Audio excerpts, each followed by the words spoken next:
हिमाचल प्रदेश विधानसभा के मॉनसून सत्र के अंतिम दिन भी सदन में तीखी नोकझोंक और हंगामे का माहौल देखने को मिला।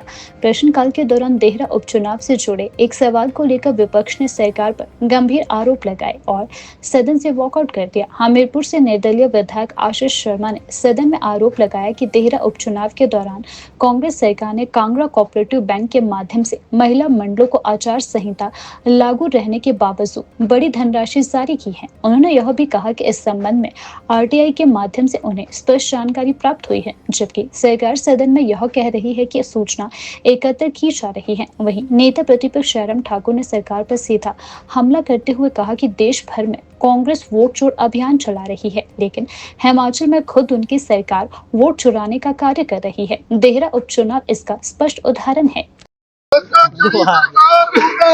मुर्दाबाद मुर्दाबाद भ्रष्टाचारी सरकार हाय हाय हाय हाय हाय हाय भ्रष्टाचारी सरकार मुर्दाबाद मुर्दाबाद मुर्दाबाद। आशीष शर्मा माननीय विधायक हमीरपुर की ओर से लगाया गया था और जब पिछले कल इस प्रश्न पर फिर से हमने जब पूछा कि प्रश्न लगा था लेकिन बिजनेस में लगने के बावजूद उसको हटा दिया गया, विलोप कर दिया गया उसको, तो अध्यक्ष महोदय ने कहा कि हम इस प्रश्न का उत्तर कल देंगे, जबकि आरटीआई के माध्यम से उसी डिपार्टमेंट ने सूचना पहले ही उस प्रश्न की दे दी है, जिसके संदर्भ में पिछले कल माननीय सदस्य आशीष शर्मा जी और सुधीर शर्मा जी ने प्रेस को भी ब्रीफ किया।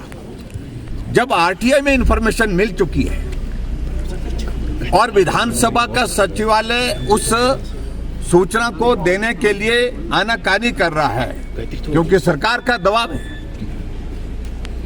ये पहली बार वो शायद हिमाचल प्रदेश की विधानसभा के अंदर जब किसी प्रश्न का उत्तर देने के लिए आरटीआई लेकर के उसी सदस्य ने जिसने प्रश्न किया है उसने सदन के अंदर रखा कि आपके पास अगर सूचना नहीं है मैं ही आपको सूचना प्रदान कर रहा हूं।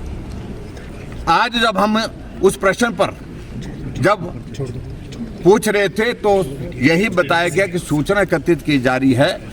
जब हमने कहा कि सूचना दे दी गई है तो विधानसभा अध्यक्ष महोदय जी से हमने निवेदन किया कि हमें इस पर सप्लीमेंट्री करने का अधिकार है। जब आपने स्वीकार कर लिया कि उत्तर ये आरटीआई के माध्यम से आया है, ये उत्तर सरकार का, ये उत्तर है एक तरह का, लेकिन इजाजत नहीं दी गई और हमें उसमें रोका गया। सही बात यह है कि जो कांग्रेस पार्टी पूरे देश भर में वोट चोर का आजकल नारा लगा रही है, इससे बड़ा उदाहरण देखने को वोट चोरी का नहीं मिल सकता है। जब विधानसभा का उपचुनाव देहरा विधानसभा क्षेत्र में हो रहा था और वहां पर मुख्यमंत्री की धर्मपत्नी चुनाव लड़ रही थी, उस वक्त वहां पर आचार संहिता के दौरान 66 महिला मंडलों को 50-50 हजार रुपए उनके खाते में डाले गए, जो कि आचार संहिता का उल्लंघन है, मॉडल कोड ऑफ कंडक्ट का जो है वायलेशन है। और वायलेशन के साथ साथ में ये सीधा भ्रष्टाचार से जुड़ा हुआ विषय है। वोट खरीदने की बात कांग्रेस वाले के, इससे बड़ा उदाहरण दूसरा कोई हो नहीं सकता है।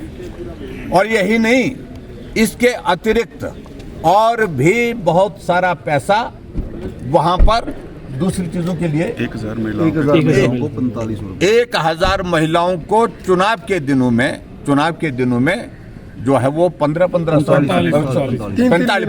महीने का जो 1500 रुपए की जिनके जो गारंटी का जिक्र कर दे, 3 महीने का इकट्ठा डाला गया। किस लिए डाला गया? क्योंकि चुनाव था और चुनाव मुख्यमंत्री की धर्मपत्नी चुनाव लड़ रही थी।